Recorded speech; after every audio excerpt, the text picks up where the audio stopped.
Welcome back, everyone, to part 6 of Dickens' classic, A Christmas Carol. So, grab that snuggly blanket. I've got my Christmas Carol one, a pillow, a loved one, a stuffed animal, a cup of tea,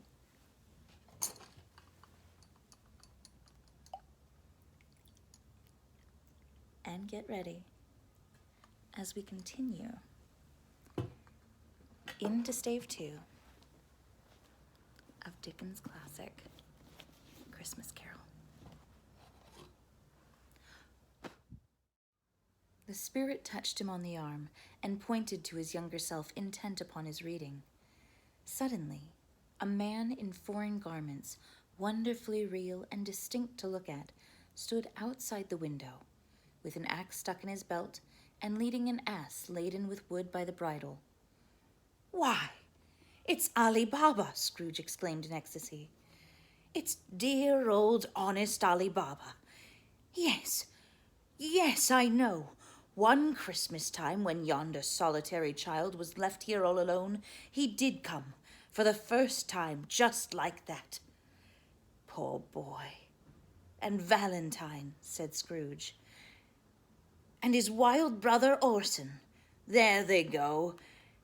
And what's his name, who was put down in his drawers, asleep at the gate of Damascus? Don't you see him? And the Sultan's groom, turned upside down by the genie. There he is upon his head. Serves him right. I'm glad of it. What business had he to be married to the princess?" To hear Scrooge expending all the earnestness of his nature on such subjects, in a most extraordinary voice between laughing and crying, and to see his heightened and excited face, would have been a surprise to his business friends in the city indeed. "There's the parrot!" cried Scrooge. "Green body, yellow tail, and a thing like lettuce growing out the top of his head. There he is. Poor Robin Crusoe, he called him, when he come home again after sailing around the island. Poor Robin Crusoe, where have you been, Robin Crusoe? The man thought he was dreaming, but he wasn't. It was the parrot, you know. There goes Friday running for his life to the little creek. Hallo, a hoop, hallo!" Then, with a rapidity of transition very foreign to his usual character, he said, in pity for his former self, "Poor boy," then cried again. "I wish," Scrooge muttered, putting his hands in his pocket and looking about him after drying his eyes with his cuff. "But it's too late now." "What's the matter?" asked the spirit. "Nothing," said Scrooge, "nothing. There was a boy singing a Christmas carol at my door last night. I should like to have given him something, that's all." The ghost smiled thoughtfully and waved its hand, saying as it did so, "Let's see another Christmas." Scrooge's former self grew larger at the words, and the room became a little darker and more dirty. The panels shrank, the windows cracked. Fragments of plaster fell out of the ceiling, and the naked laths were shown instead. But how all this was brought about, Scrooge knew no more than you do. He only knew that it was quite correct, that everything had happened so, that there he was, alone, again, when all the other boys had gone home for the jolly holidays. He was not reading now, but walking up and down despairingly. Scrooge looked at the ghost, and with a mournful shaking of his head glanced anxiously toward the door. It opened, and a little girl much younger than the boy came darting in and put her arms about his neck and, often kissing him, addressed him as her dear, dear brother. "I have come to bring you home, dear brother," said the child, clapping her tiny hands and bending down to laugh. "To bring you home, home, home." "Home, little Fan," returned the boy. "Yes," said the child, brimful of glee. "Home for good and all. Home forever and ever. Father is so much kinder than he used to be that home is like heaven. He spoke so gently to me one dear night when I was going to bed that I was not afraid to ask him once more if you might come home. And he said, yes, you should. And he sent me in a coach to bring you. And you're to be a man," said the child, opening her eyes, "and are never to come back here. But first, we're to be together all Christmas long and have the merriest time in all the world." "You're quite a woman, little Fan," exclaimed the boy. She clapped her hands and laughed and tried to touch his head, but being too little, laughed again and stood on tiptoe to embrace him. Then she began to drag him in her childish eagerness towards the door, and he, nothing loath to go, accompanied her. A terrible voice in the hall cried, "Bring down Master Scrooge's box there!" And in the hall appeared the schoolmaster himself, who glared on Master Scrooge with a ferocious condescension, and threw him into a dreadful state of mind by shaking hands with him. Then he conveyed him and his sister into the veriest old well of a shivering best parlor that ever was seen, where the maps upon the wall and the celestial and terrestrial globes in the windows were waxy with cold. Here he produced a decanter of curiously light wine and a block of curiously heavy cake, and administered installments of those dainties to the young people, at the same time sending out a meager servant to offer a glass of something to the post-boy, who answered that he thanked the gentleman, but if it was the same tap as he had tasted before, he had rather not. Master Scrooge's trunk being by this time tied to the top of the chaise, the children bade the schoolmaster goodbye right willingly, and getting into it, drove gaily down the garden sweep, the quick wheels dashing the hoarfrost and snow off the dark leaves of the evergreens like spray. "Always a delicate creature, whom a breath might have withered," said the ghost. "But she had a large heart." "So she had," cried Scrooge. "You're right. I'll not gainsay it, spirit. God forbid."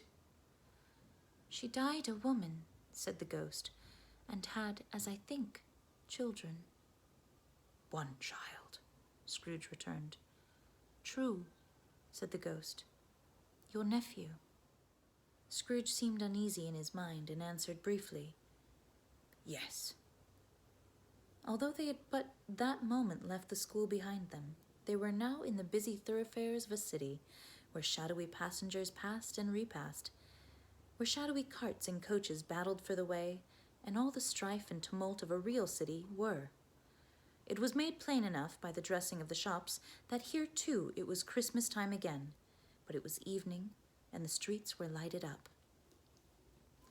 The ghost stopped at a certain warehouse door and asked Scrooge if he knew it. "Know it?" said Scrooge. I was apprenticed here." They went in, at sight of an old gentleman in a Welsh wig sitting behind such a high desk that if he had been 2 inches taller, he must have knocked his head against the ceiling. Scrooge cried in great excitement, "Why, it's old Fezziwig, bless his heart! It's Fezziwig alive again!" Old Fezziwig laid down his pen and looked up at the clock, which pointed to the hour of 7. He rubbed his hands, adjusted his capacious waistcoat, laughed all over himself from his shoes to his organ of benevolence, and called out in a comfortable, oily, rich, fat, jovial voice, "Yo-ho there, Ebenezer, Dick!" Scrooge's former self, now grown a young man, came briskly in, accompanied by his fellow apprentice. "Dick Wilkins, to be sure," said Scrooge to the ghost. "Bless me, yes, there he is. He was very much attached to me, was Dick. Poor Dick, dear, dear." "Yo-ho, my boys," said Fezziwig. "No more work tonight. Christmas Eve, Dick. Christmas, Ebenezer. Let's have the shutters up," cried old Fezziwig with a sharp clap of his hands, "before a man can say Jack Robinson." You wouldn't believe how those two fellows went at it. They charged into the street with the shutters, 1, 2, 3, had them up in their places, 4, 5, 6, barred them and pinned them, 7, 8, 9, and came back before you could have got to 12, panting like racehorses. "Hilly-o!" cried old Fezziwig, skipping down from his high desk with wonderful agility. "Clear away, my lads, and let's have lots of room here. Hilly-o, Dick! Cheer up, Ebenezer!" Clear away. There was nothing they wouldn't have cleared away or couldn't have cleared away with old Fezziwig looking on. It was done in a minute. Every movable was packed off as if it were dismissed from public life forevermore. The floor was swept and watered, the lamps were trimmed, fuel was heaped upon the fire, and the warehouse was snug and warm and dry and bright a ballroom as you would desire to see upon a winter's night. In came a fiddler with a music book and went up to the lofty desk and made an orchestra of it, and tuned like 50 stomach aches. In came Mrs. Fezziwig, one vast substantial smile. In came the 3 Miss Fezziwigs, beaming and lovable. In came the 6 young followers whose hearts they broke. In came all the young men and women employed in the business. In came the housemaid with her cousin, the baker. In came the cook with her brother's particular friend, the milkman. In came the boy from over the way, who was suspected of not having board enough from his master, trying to hide himself behind the girl from next door but one, who was proved to have had her ears pulled by her mistress. In they all came, one after another, some shyly, some boldly, some gracefully, some awkwardly, some pushing, some pulling. In they all came anyhow and everyhow. Away they all went, 20 couple at once, hands half round and back again the other way, down the middle and up again, round in various stages of affectionate grouping. Old top couple always turning up in the wrong place, new top couple starting off again as soon as they got there. All top couples at last, and not a bottom one to help them. When this result was brought about, old Fezziwig, clapping his hands to stop the dance, cried out, "Well done!" And the fiddler plunged his hot face into a pot of porter, especially provided for that purpose. But scorning rest upon his reappearance, he instantly began again, though there were no dancers yet, as if the other fiddler had been carried home, exhausted on a shutter, and he were a brand new man resolved to beat him out of sight or perish. There were more dances, and there were forfeits, and there were more dances, and there was cake, and there was negus, and there was a great piece of cold roast, and there was a great piece of cold boiled. There were mince pies and plenty of beer. But the great effect of the evening came after the roast and the boiled, when the fiddler, an artful dog in mind, the sort of man who knew his business better than you or I could have told him, struck up Sir Roger de Coverley. Then old Fezziwig stood out to dance with Mrs. Fezziwig, top couple too, with a good stiff piece of work cut out for them. 3 or 4 and 20 pair of partners, people who were not to be trifled with, people who would dance, and had no notion of walking. But if they had been twice as many, 4 times, old Fezziwig would have been a match for them, and so would have Mrs. Fezziwig. As to her, she was worthy to be his partner in every sense of the term. If that's not high praise, tell me higher and I'll use it. A positive light appeared to issue from Fezziwig's calves. They shone in every part of the dance like moons. You couldn't have predicted at any given time what would have become of them next. And when old Fezziwig and Mrs. Fezziwig had gone all through the dance, advance and retire, hold hands with your partner, bow and curtsy, corkscrew, thread the needle and back again to your place, Fezziwig cut so deftly that he appeared to wink with his legs, and came upon his feet again without a stagger. When the clock struck 11, this domestic ball broke up. Mr. and Mrs. Fezziwig took their stations, one on either side of the door, and shaking hands with every person individually as he or she went out, wished him or her a Merry Christmas. When everybody had retired but the 2 prentices, they did the same to them, and thus the cheerful voices died away, and the lads were left to their beds, which were under the counter at the back of the shop. During the whole of this time, Scrooge had acted like a man out of his wits. His heart and soul were in the scene, and with his former self. He corroborated everything, remembered everything, enjoyed everything, and underwent the strangest agitation. It was not until now, when the bright faces of his former self and Dick were turned from them, that he remembered the ghost, and became conscious that it was looking full upon him, while the light upon its head burnt very clear. "A small matter," said the ghost, "to make these silly folks so full of gratitude." "Small?" echoed Scrooge. The spirit signed to him to listen to the 2 apprentices who were pouring out their hearts in praise of Fezziwig, and when he had done so, said, "Why, is it not? He has spent so few pounds of your mortal money, 3 or 4 perhaps.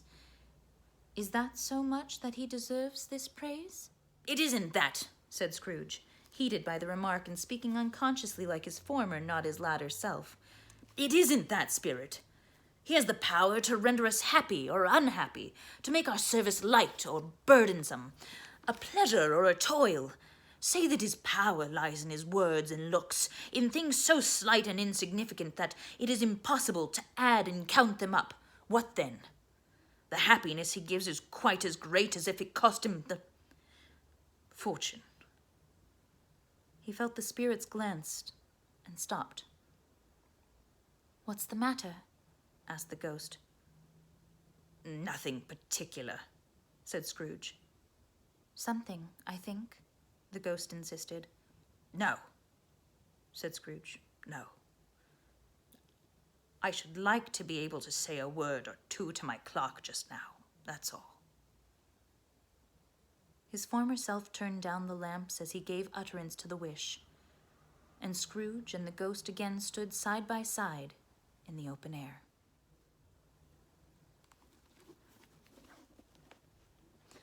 I think we'll stop there for tonight, but join me again for the next installment of Charles Dickens' A Christmas Carol.